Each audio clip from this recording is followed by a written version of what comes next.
Welcome to Chitra's cooking feast. இன்றைக்கி வீடியோவில் healthy and டேஸ்டியான ஒரு பிரேக்ஃபாஸ்ட் ரெசிபி தான் நம்ம எப்படி செய்கிறதுன்னு பார்க்க போகிறோம். இந்த தோசை செய்கிறதுக்கு பச்சரிசி புழுங்கரிசி எதுவுமே சேர்க்க வேண்டாம்.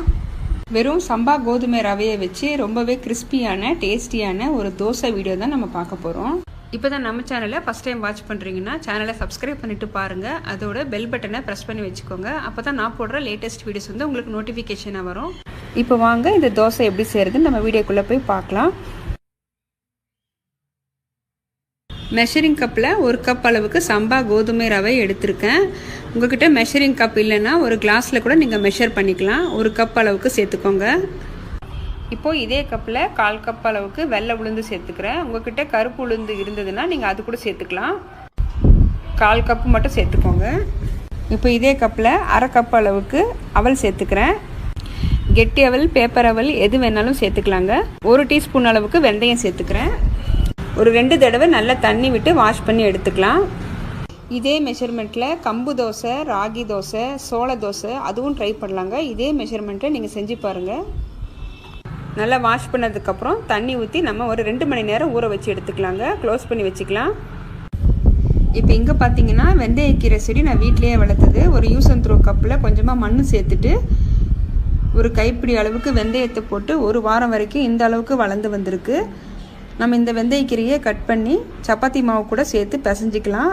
ரொம்பவே ஹெல்த்தியாக இருக்கும். ஏதாவது கிரேவி செய்யும்போது கூட நம்ம இந்த கீரையை சேர்த்துக்கலாங்க. நல்ல ஒரு ஃப்ளேவராக இருக்கும். நம்ம கடையில் கசூரி மேத்தி வாங்கி சேர்க்குறத விட நம்ம வீட்டிலேயே வளர்த்தது செஞ்சு பாருங்கள். இப்போ 2 மணி நேரம் ஆயிருக்குங்க. நம்ம ஊற வச்சுருந்த கோதுமை ரவை, உளுந்து, அவல் நல்லா ஊறி வந்திருக்கு. இப்போ ஒரு மிக்சி ஜாரில் சேர்த்துட்டு ஒரு 2 ட்ரிப்பாக நான் அரைச்சி எடுத்துக்கிறேன். நல்லா நைஸாக அரைச்சி எடுத்துக்கோங்க. இப்போ ஒரு தடவை அரைச்சி எடுத்துக்கிட்டேன். இதே போல் இன்னொரு தடவை நம்ம அரைச்சிக்கலாம். இப்போ 2 ட்ரிப்பாக நான் அரைச்சி எடுத்தாச்சு. இப்போ இந்த திக்னஸ் கரெக்டாக இருக்குது. நான் வந்து நைட்டு ஒரு 8 மணி போல் அரைச்சி வச்சுருக்கேன். இது நல்லா புளிக்கட்டும். நம்ம காலையில் பார்க்கலாம். இப்போ மாவு எந்த அளவுக்கு புளிச்சு வந்திருக்குன்னு பாருங்கள். லைட்டாக ஒரு தடவை கலந்து விட்டுட்டு தண்ணி ஒரு 1/4 டம்ளர் விட்டு லைட்டாக கலந்துக்கலாம். இப்போ குயிக்காக ஒரு வெங்காயம் தக்காளி சட்னி பார்த்துடலாங்க. இப்போது ஒரு பேன் வச்சுருக்கேன். பேன் சூடானதும் 1 டேபிள் ஸ்பூன் அளவுக்கு எண்ணெய் சேர்த்துக்கிறேன். எண்ணெய் காஞ்சதும் 1/2 டீஸ்பூன் அளவுக்கு சீரகம், 1 டீஸ்பூன் அளவுக்கு கடலைப்பருப்பு, உளுத்தம்பருப்பு சேர்த்துக்கலாம். ஒரு கைப்பிடி அளவுக்கு கருவேப்பிலை. இதெல்லாம் பொரிஞ்சதும் காரத்துக்கு 4 காஞ்ச மிளகாய் சேர்த்துக்கிறேன்.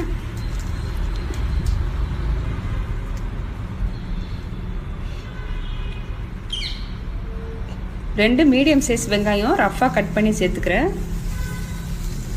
வெங்காயம் கொஞ்சம் கலர் சேஞ்ச் ஆனதும் 2 தக்காளி சேர்த்துக்கலாம். இந்த சட்னிக்கு தேவையான அளவுக்கு உப்பு சேர்த்துக்கிறேன்.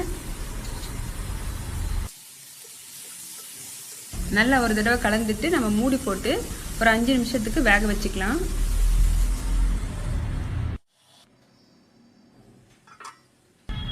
வெங்காயம் தக்காளி இப்போ நல்லா வதங்கி வந்திருக்கு.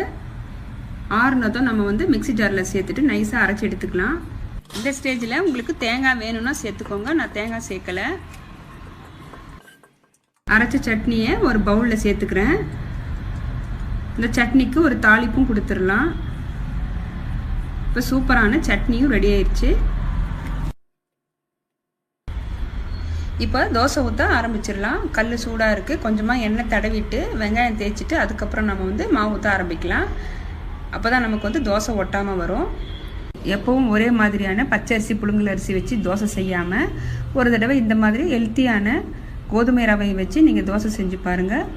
உடம்புக்கும் நல்லது, டேஸ்ட்டும் பார்த்தீங்கன்னா ரொம்ப நல்லாயிருக்கும். தோசை எந்த அளவுக்கு சாஃப்டாக வந்திருக்குன்னு பாருங்கள். மறக்காமல் நான் சொன்ன இதே மெஷர்மெண்ட்டில் ஒரு தடவை ட்ரை பண்ணி பாருங்கள். இந்த வீடியோ உங்களுக்கு பிடிச்சிருக்குன்னு நினைக்கிறேன். பிடிச்சிருந்ததுன்னா நம்ம சித்ராஸ் குக்கிங் ஃபீஸ்ட் சேனலை மறக்காமல் சப்ஸ்கிரைப் பண்ணிக்கோங்க. பெல் பட்டனை ப்ரெஸ் பண்ணி வச்சுக்கோங்க. Thank you for watching.